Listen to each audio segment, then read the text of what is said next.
ونستعد لذلك بتذكر قول نبينا لا تزول قدم عبد على الصراط يوم القيامة حتى يسأل عن 4.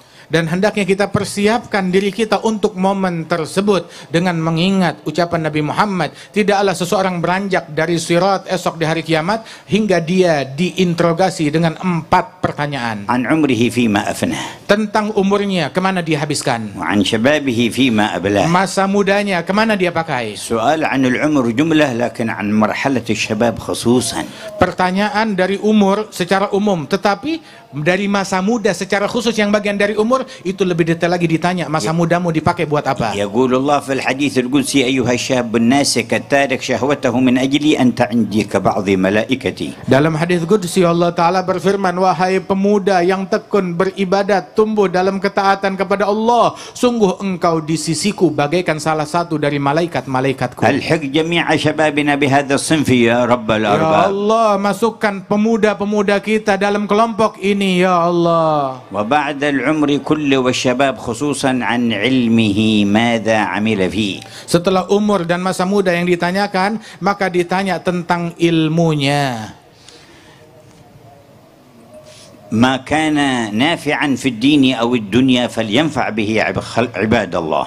Kemana dipakai ilmunya? Ilmu yang manakala manfaat untuk agama ataupun untuk dunia, maka pakai itu semua untuk semata-mata mencari ridhonya Allah. ويحسن هو التطبيق له والانتفاع به. Dan hendaknya dia dengan tekun menggunakan ilmu tersebut dan dia amalkan dan dia manfaatkan. والرابع عن ماله من أين اكتسبه وفيما أنفقه. Dan interogasi yang keempat ditanya hartanya kemana dia infakkan dan dihabiskan. فتهيئوا للمرور على الصراط بحسن الجواب عن هذه الأربع. Maka bersiaplah kalian untuk bisa berlalu dan lewat di jembatan dan titian tersebut dengan mempersiapkan 4 perkara ini. Interogasi kalian sudah tahu bagaimana harus. ومعنى لا تزول قدم عبد يعني ما تمضي سواء تسقط في جهنم أو تمر إلى الجنة لا تزول قبل المرور على الصراط حتى يسأل عن هذه الأربع. Dan maknanya tidaklah seseorang dia bisa maju lolos terus sampai ke sorga,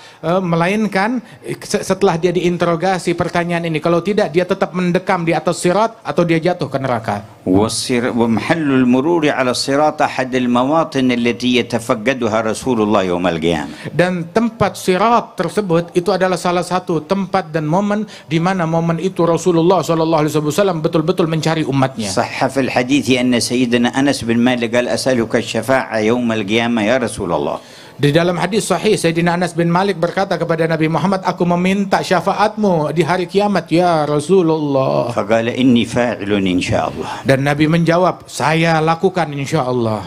قال فأين أجدك؟ Maka Anas bertanya lagi lebih detail, di mana aku menemukan engkau besok hari kiamat? قال اطلبني عند الميزان. Maka Nabi bilang, cari aku di timbangan amal. قال فإن لم أجدك؟ Apabila aku tidak menemukan engkau di sana, قال فاطلبني على الصراط. maka cari aku di sirat. قال فإن لم أجدك؟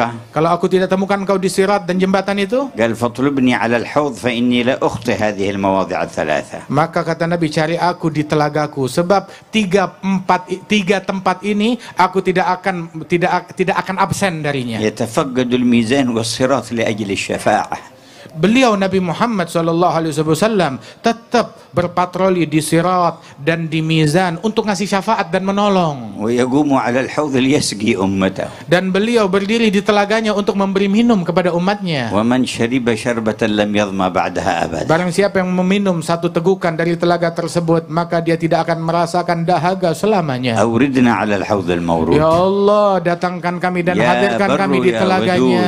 Wahai Allah yang maha baik, maha يا pecinta. أكرم الأكرمين. Wahai yang maha dermawan. يا أرحم Wahai الراحمين. yang maha penyayang. أمطر سحائب جودك على ساحات قلوبنا. Hujankan anugerahmu di dalam hati dan sanubari yang hadir ولا semua ini. تصرف منا أحدا إلا صالحا قلبه. Jangan kau pulangkan satupun dari kami melainkan telah menjadi baik hatinya, مغفورا ذنبه. terampunkan dosanya, مستورا عيبه. ditutup aib dan kekurangannya, مكشوفا كربه. disingkap kesulitan dan bencananya, مؤيدا منك بتأييد. dan dibantu dengan bantuan darimu, مسددا بتسديد. dan diperbagus keadaannya olehmu. ونسألك كمال حسن الخاتمة. Dan kami memohon kepadamu, berikan kesempurnaan husnul khatimah.